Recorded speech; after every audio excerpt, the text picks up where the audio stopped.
Dad's not around, went to the store to get some milk, never came back.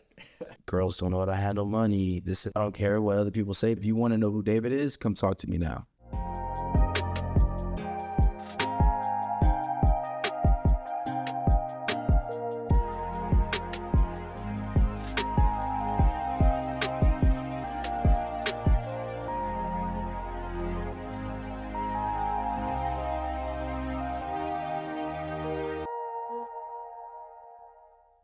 And today on this episode of Direct Discussions, we are going to be having a direct discussion with David. We're going to take a few minutes to get to know David, let everybody know who he is from his point of view, and take it from there. Without further ado, let's go ahead and get started. First question I want to ask you is, who is David?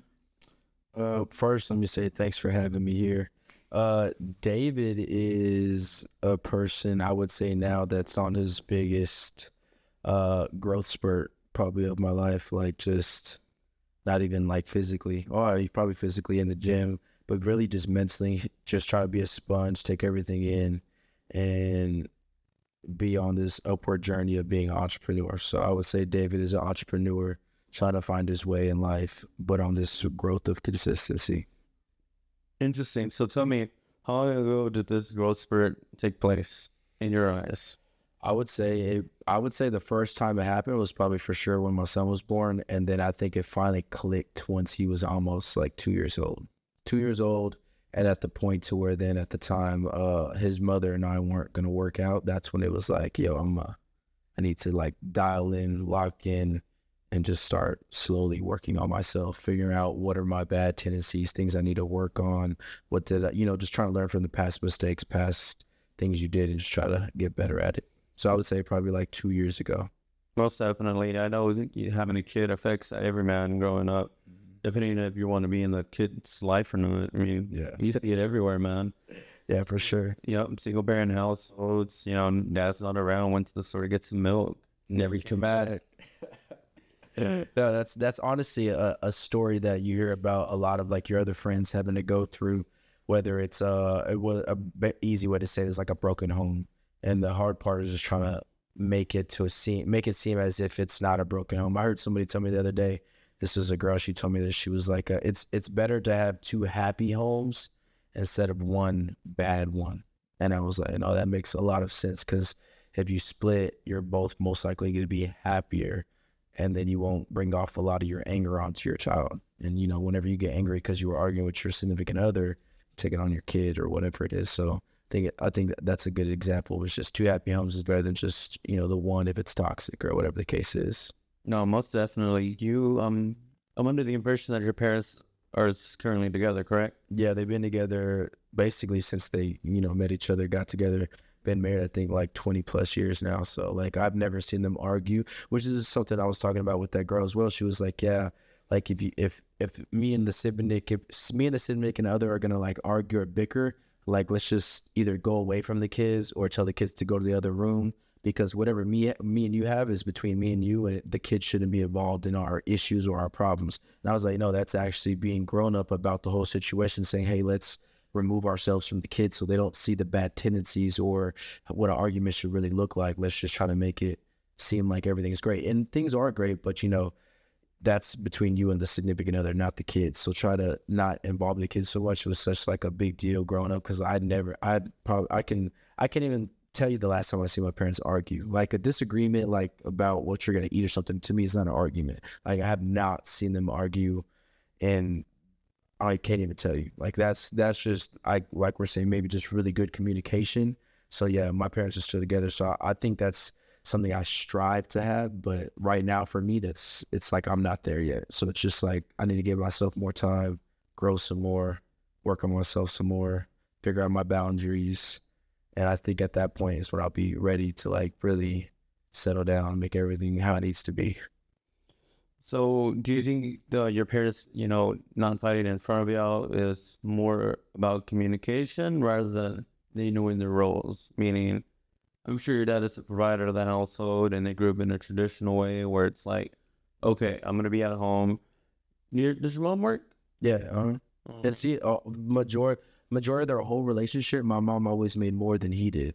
whether even if I don't know the exact numbers, but let's just say whether it was like 10,000 more or even 40,000 more, she just was making more money than him. But my dad for sure had more of the authority in the house majority of all the time. Any disciplinary, anything like that, that was my dad. But my mom was making more than him. And it never felt, it always felt as if, like you just said, it was the traditional roles of your dad's making more and the mom is like lower. But it really, in reality, it wasn't that way. But like you said, the traditional way, I guess maybe because how they were and how they wanted the household to be, it seemed as if it should be the dad at the top and the mom is just taking care of everything else on the back end, keeping the house clean, making food, helping out on other ends, picking up the kids from school and whatnot, and then still go to work and whatnot. And then that's when my dad had to still do his job and, go with me to baseball practice, take my brother to soccer practice. Like he would still do all the things he needed to do. So it was real equal. It was not, oh, your dad's just the breadwinner, mom's at home, you never see your dad. Because that was like the thing that I was talking about with that girl. She was like, it was the opposite. My mom was never here, always working, and my dad was the one raising me. So she was like, I have a little bit more masculine tendencies because my dad fully raised me instead of my mom always being there. So if you can have both parents, I feel like depending on if they, really put a lot of emphasis on it, you can be the perfect middle for both. That makes sense. Most definitely. But I'm gonna go ahead and move on to my next one. So tell me about your goals. Goals for life or like this year? 3 top goals. I mean, I wouldn't put a timeline on it, honestly. Let's not put a timeline. Let's put when people say, "Hey, what are your goals?" What are the first things that come to mind? I would say to pay off my parents' house or to pay off all their like major bills. That's like a goal of mine.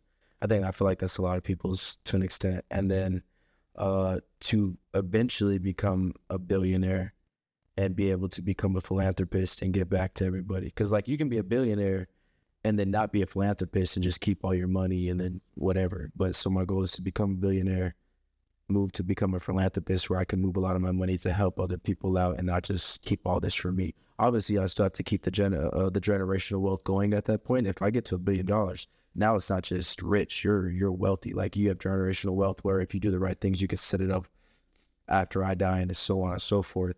So that's like the main 3 goals I would say is help my parents out first, then become a billionaire, and then overall like life turn, like maybe I'm 80 and I become a philanthropist. Well, at least I hit my goal, which was to become a philanthropist. Even if I'm 80 years old, I still got it. And I know, that's the thing about it is I know it's going to take that amount of time for me to become a philanthropist because you can't just have all this money so quick, like in 5 years, So I understand it's going to take me decades before I can become a billionaire, before I can become a philanthropist. So this is not something that's like 5-6 years I'm going to accomplish. This is like you said, life goals that I would say that I have. Touching back on generational wealth, some say that when generational wealth occurs in a family, the money only lasts in the family for 2 to 3 generations, meaning about 100 years or so. And then what? So you, on this journey to seek, generational wealth for your bloodline, what are some things that you feel like you can do to prevent that from happening within 2 to 3 generations? 1 to 2, yeah, right, 2 to 3. Yeah, I would say the first step in that is just your health, because unless you teach them how money is made and what they need to do with the money, then like you said, they're gonna fall into that statistic of it only being 2 or 3 generations deep. But if I can stay around and stay till I'm 100, I can help just guide everybody along the way and just teach them money is a tool and not just a resource. Then their mindset will be different on how to keep this money and not think so much on them and think about their kids as kids. Because my whole thing is I'm thinking about everything after me. So my son, his kids, and so on. So when my son grows up, hopefully, if I've done the things I needed to do as a father, his mindset is the same way. I need to do what I need to do for my family moving forward and not just think about the past. And I think that's the main thing, is just trying to instill the right mindset in the next generation of my family to make the right choices and understand money's a tool, not just a resource. Okay, so let's say, yes, you instill these principles in your son. will you require your son to instill those same principles onto his children, meaning your grandchildren, and then my great grandchildren?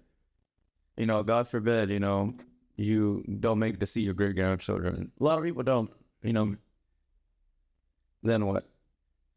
I would just have to hope that, I would have let's say I don't make it, but my brother's there, then I would know that on the other side, he would know, hey, since this happened, I need to step in and also try to help teach and guide and do all the things that I need to do so that I can help them out, especially since he doesn't have any kids. He knows he's going to have to step into the role of just having to step up to just help everybody else out, his nieces and nephews, stuff like that. So I know that he would probably be the one to step in to do that kind of stuff. Because like me and him are kind of on the same journey, just learning these things.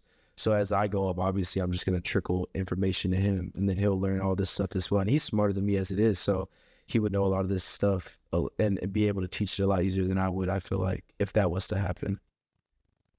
Okay, next one. Before I go on to the next one, actually, there's one more I need to get out. I'm trying to think about the right way to word this.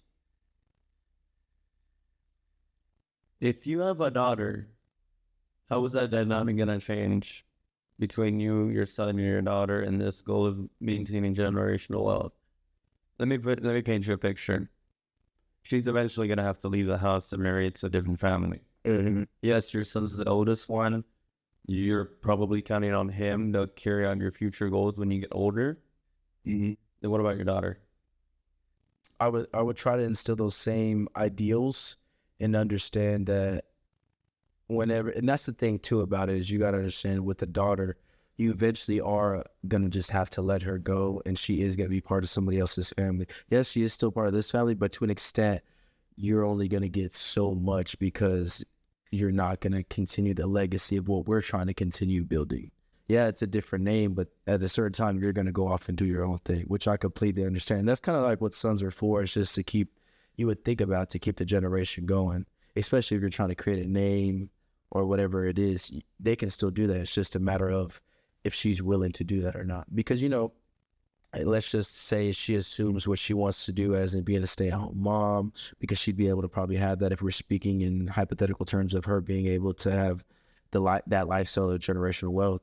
Then she would not really need money as much. So she might want to have a lower level of living, and that's perfectly fine too. I just think it's having that talk and that discussion when that time comes to still have her be a strong, independent woman. Not saying she doesn't need a man, but just understanding where she fits in with her role of what she can provide and bring to the table, as in what she can offer mentally, and having a better mindset about how to go about these kind of things with generational wealth. Because like you said, I mean, not you didn't say it, but like the narrative is like girls don't know how to handle money, this and that. But I don't even think it's girls. I just feel like people in general don't know how to handle money. You can get all this money and just spend it on whatever you want without knowing what you can actually do with the money. So I think it's just teaching her the right things, and then just hoping you did what you could do up to that point as a father, that she turns out how you would want her to turn out, or even better than you thought she would turn out. Interesting. I'm gonna got another one for him. This is probably like a two-parter, maybe a three-parter. You probably heard it before. A third-parter. That's all. It's crazy, man. It's crazy, but you hear this question a lot whenever you go to a job interview. Always, you know how to word it the right way. Oh, let's see. What are your strengths and weaknesses? I would say for sure strengths that I have is communication. No, I'm not going to say that. It's actually a weakness. But I talk so much that if I could take that weakness and create it into a strength, that's where things happen. So I feel like right now, communication is my biggest thing I know I need to work on from all my past relationships. Communication is so key.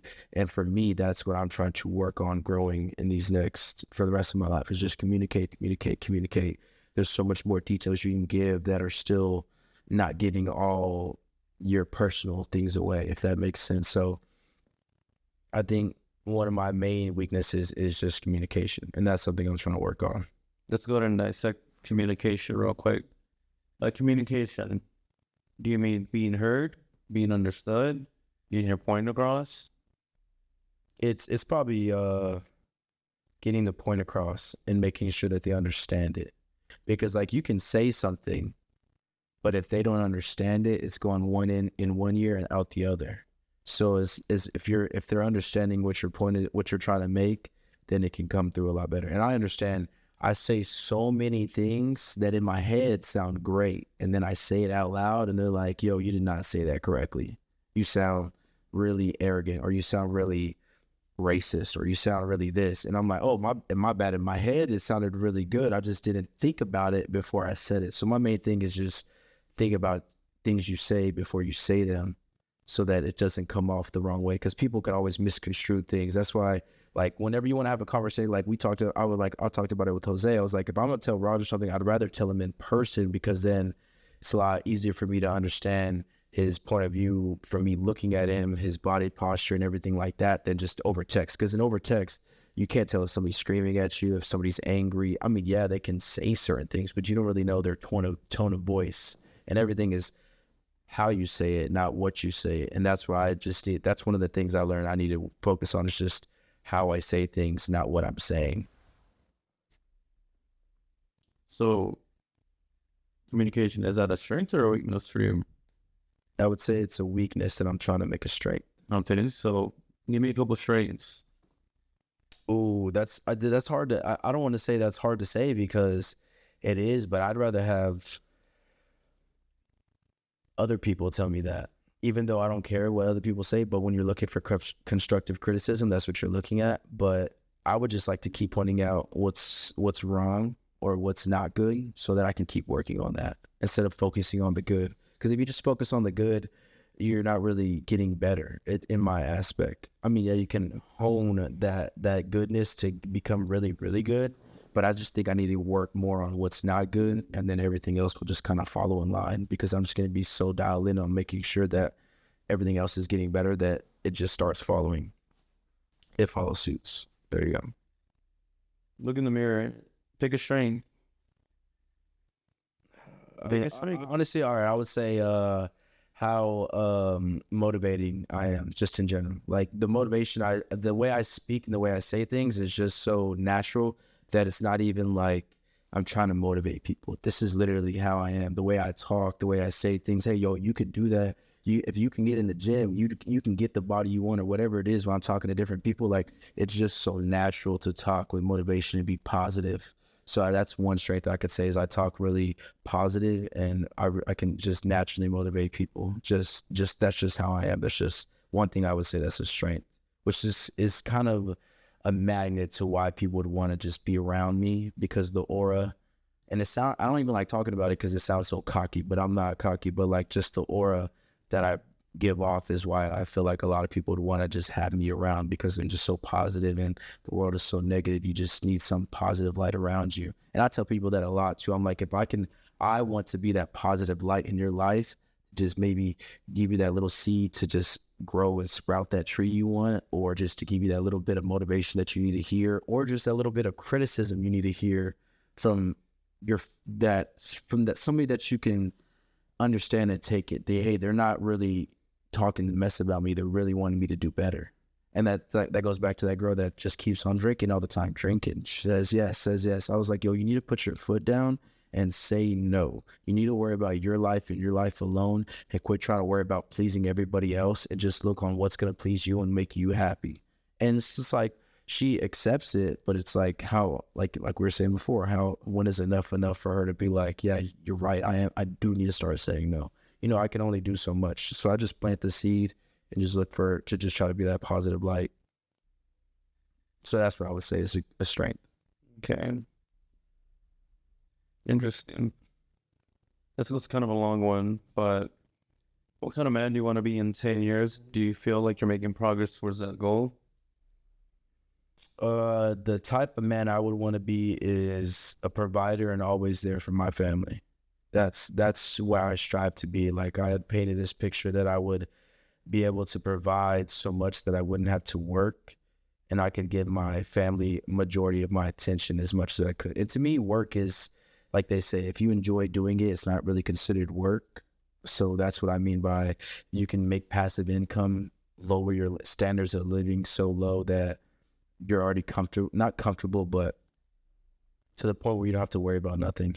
Like just to break it down real quick, if I had paid off my house, paid off the car, and then only had to just pay for my food, my standard of living would be so low. All I need to worry about is food. So theoretically, all I need to make per year is about 20 to 40,000, and that's just theoretically only for food because the house is paid off, car's paid off, and all you have to pay for is insurance and food. So then theoretically, life becomes so much more less stressful. And if you can get to that point where your house is paid off and all that stuff, now you can give more attention to the things you want to give attention to, which is your relationship and the communication with your wife, and making sure that y'all actually do have dates, go out majority of the time during the week if you can, making sure that relationship is great, because if that relationship is great, it's going to trickle down to the relationship you have with your family. Because like I was saying earlier, if you're arguing with your significant other all the time, that anger, that frustration is going to go out on your kid a little bit. Sometimes they might do something, they might drop a cup, and it normally doesn't bother you, but today, since you're already angry, it's going to bother you, it's going to irk you, and now it's going to cause you to say something to your kid that you normally wouldn't say, or you're going to raise your voice at them when you normally wouldn't do that, just because you're frustrated. So my thing is just to keep growing, and like you said, in 10 years, that's what I would want to be, is just be able to be a really good father and be there for my family as much as I could, a provider, and give them as much attention as I could. I wanted to come back before I get to my final question. As it relates to the topic of you and your son and the dynamic you brought into your life. That question is, I just want to know, how have you evolved as a man going through fatherhood? Your son is 4. Mm-hmm. In 4 years, where has David been at, and where is David at now? I would say I was way lower and probably more insecure back then, even though I wasn't that insecure. I feel like even more now, I'm not as insecure about things. Like somebody had told me before, and it was a girl too, which was crazy, because she was like, I see you and your son as like what is it called? Like a burden, like baggage. And I was like, it's crazy you say that.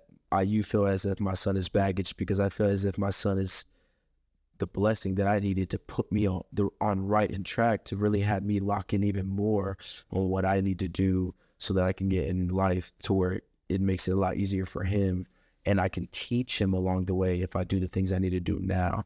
So like, he's just helped me, without him even knowing, he's helped me grow to be a better man day by day, just focusing more on what he needs and how I can better prepare if I do want to have another kid later on, and how I need to grow to teach him later on as well. Because I feel like I give him a lot of tough love, but I still do give him the love he needs just on the other side. Like, hey, I love you, being a little bit more,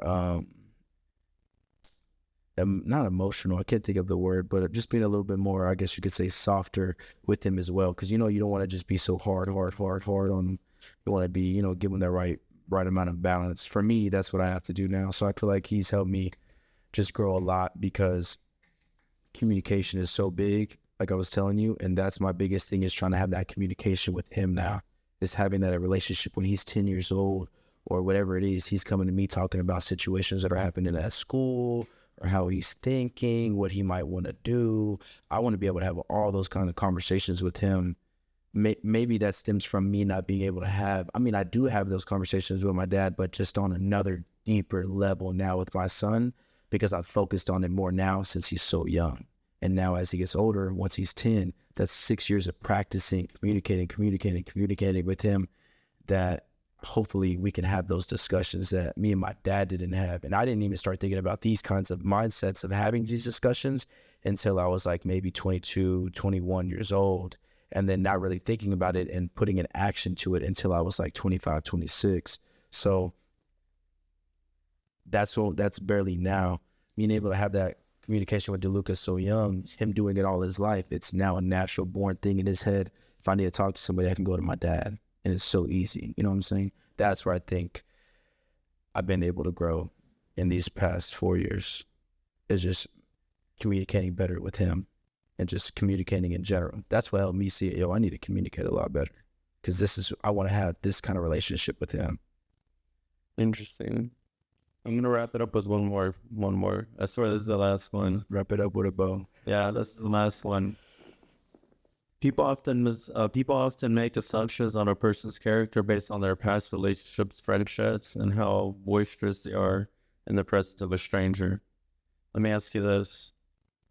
Do you hold yourself in reflection as it relates to your past, and would you be comfortable as an outsider looking into you and holding you into a higher standard until what you present to them can overshadow the past that they perceive you as? That's such a good question because that's literally the narrative that it's not motivating, but it is motivation to kill the narrative that somebody else has said about me to so many people that are around me that I don't even know me, is that there's just this bad connotation of who David is. And 4 years ago, David isn't today David. 10 years ago in high school, David isn't the same David it is today. Like, I'm a completely different person. So, like, I don't know if you heard this quote of it's like, what have you done for me lately?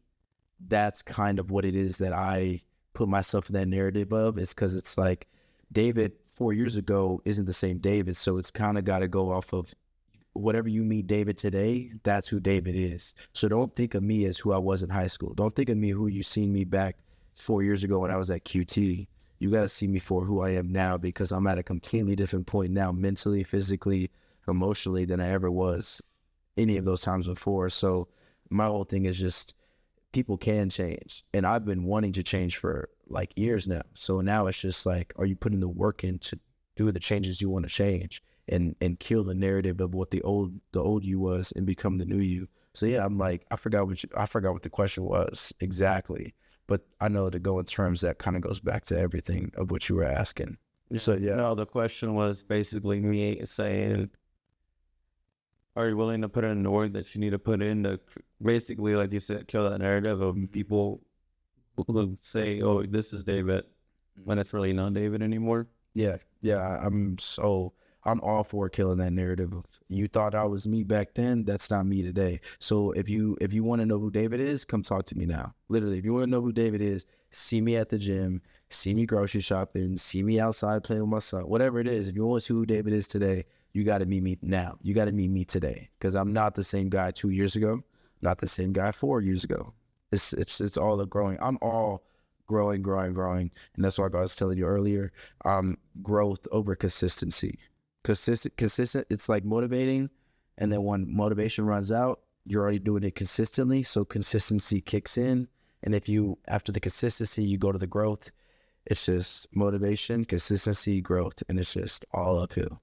So I'm all about growing. To tie that back in. That was really good. One more. Last one, because we got like 2 minutes left before we end this one.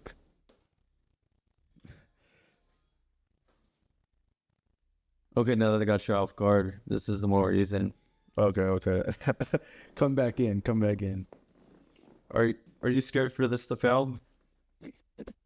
No, I'm just so confident. I'm and this is, it sounds bad because I've told a girl this before. I'm not gonna say I tell a lot of girls this, but I've told girls this in the past. So maybe this isn't the same me, but this is a narrative I've used before, which was, I know if a girl gives me a chance to like actually take her on a date, talk to me, have a conversation, I know that's all I need. And I'll be able to either get what I want. As in, like, if I wanted a relationship with you, I know all I would need to do is allow you to give me a chance.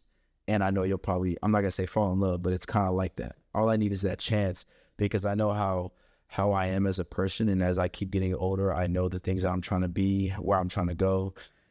And like I said, just learn my boundaries. And once I learn my boundaries, it's going to be the final cherry on top to just tie everything back into being what a girl wants and not being what a girl needs and not what a girl wants, if that makes sense. A woman. What a woman needs, not what a girl wants. What a woman wants. See, I can't keep messing it up. I got tongue twisted. Oh man, that's funny. Oh yeah. The reason I asked you that is because Jose and I are both like, if it goes somewhere, it goes somewhere, but we're gonna act like it's gonna go somewhere.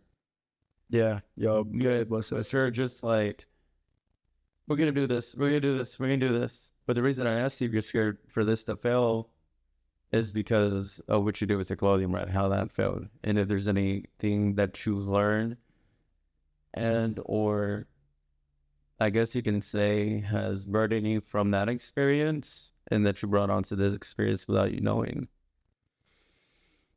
Oh, to an extent. I mean, the only thing I can remember was just that because I put a lot of effort into it. But now I think one thing that you helped me with, which with this whole thing, is just to be more methodical. And back then, I feel like I wasn't as methodical. I thought, and I was a little bit, but you took it to another level of methodicalness that we could have took back then.